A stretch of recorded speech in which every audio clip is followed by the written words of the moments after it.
Another day and another question about modifier 25 use that came across my DM. So I'm going to answer that today and using bladder cancer and TURBT as an example. And also I will cover about storytelling using ICD 10. For those of you who don't know me, my name is John Lin. I'm a urologist in Gilbert, Arizona, also your host of the Thriving Urology Practice Facebook group, where we crowdsource practice management solutions for everyone's benefit. Okay, today's question came from Mike in my DM, and he asked, so we have talked about situations where people are being evaluated for hematuria, whether that's gross hematuria or microhematuria, by cystoscopy in the past. My understanding is that if you find a bladder tumor, you can then bill for a separate encounter with a 25 modifier discussing and planning transurethral resection of bladder tumor because you have a new diagnosis of a bladder tumor. So let's stick with this for now. First of all, we need to define what is modifier 25. And I'm going to go over this real quick here. This came from cms.gov. The definition of modifier 25, CPT4, copyright American Medical Association.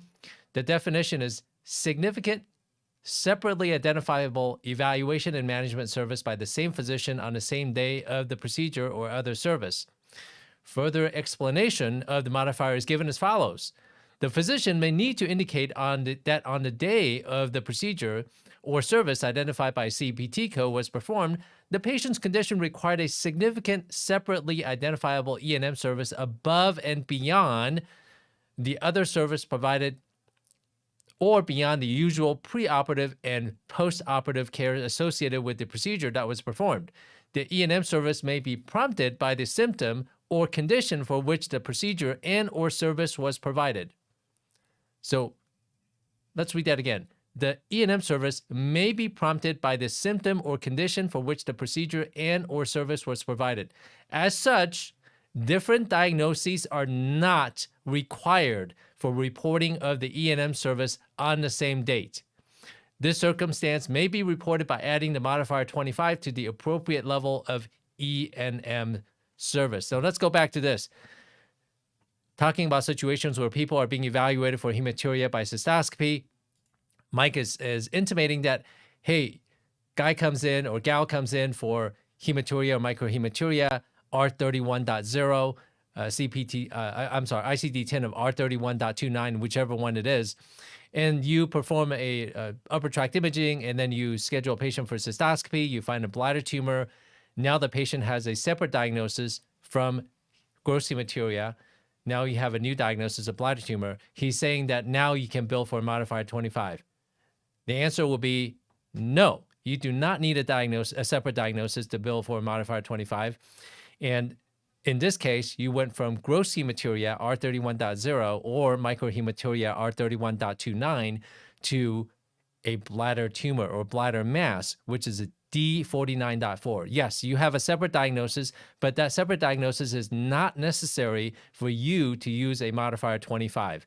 So it's important to understand all the nuances of modifier 25 so you can confidently and correctly bill for it. You do have a medical necessity to use a modifier 25 in this situation because you found a new mass, a new situation, a new diagnosis, a tumor in the bladder that you suspect that may be bladder cancer. So you are going to talk to the patient about TURBT. It is significant and separately identifiable diagnosis, but now you need to make sure you have a significant and separately identifiable work in which that needs to be documented in your encounter note. So you need a separate documentation of your cystoscopy and ideally a separate section for the evaluation and management work that you did so that you can justify billing a modifier 25 because medically you are justified because you have a new diagnosis and now you can take care of the patient. Okay, so the second part of the question is, now what if you have a patient who's on surveillance cystoscopy, say you diagnosed a bladder cancer and now you're doing surveillance cystoscopy, and on the annual cystoscopy, on the surveillance cystoscopy, you find a new bladder, not necessarily bladder cancer, bladder tumor. So the bladder tumor is new on surveillance cystoscopy. You do need to discuss doing a TURBT if that's indicated. But since the diagnosis isn't new, is that included in the cystoscopy code? So it's important to know what is included in the cystoscopy code. The preoperative workup, the procedure itself, the post-op evaluation to make sure the patient's doing okay, and also you telling the patient what you found. What is not included in cystoscopy is what do you do about what you just found? What does it mean? And then if you decide to have surgery like a TURBT, then the perioperative course, the risks, the preoperative workup, maybe immediate postoperative intravesical chemotherapy, such as mitomycin C, that discussion, the treatments and all that stuff, that is not included in the perioperative workup and the actual performance of cystoscopy.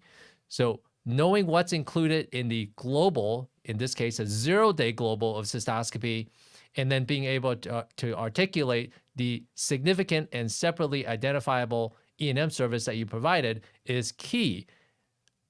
Again, separate diagnosis is not indicated, even though in this situation, and I'll go over the typical progression of a microhematuria workup, for instance. Patient comes in for microhematuria. R31.29 is the ICD-10, copyright AMA. And then you have, you do the cystoscopy. You have a bladder tumor, D49.4. And then you schedule the patient for TURBT. Then you diagnose the patient typically with bladder cancer, even though it could be nephrogenic adenoma. It could be a benign tumor. But anyway, you diagnose the patient with bladder cancer. Make sure that you use the correct bladder cancer code. Don't use the generic 160 C67.9 ICD-10. Make sure you use the correct granular diagnosis code for bladder cancer, such as anterior wall of the bladder cancer on the anterior wall, which is C67.3, or it could be the posterior wall, C67.4. Use the correct code. Say you treat the patient, you remove the bladder cancer, and now the patient comes in for follow-up. You say it's superficial, high-grade cancer.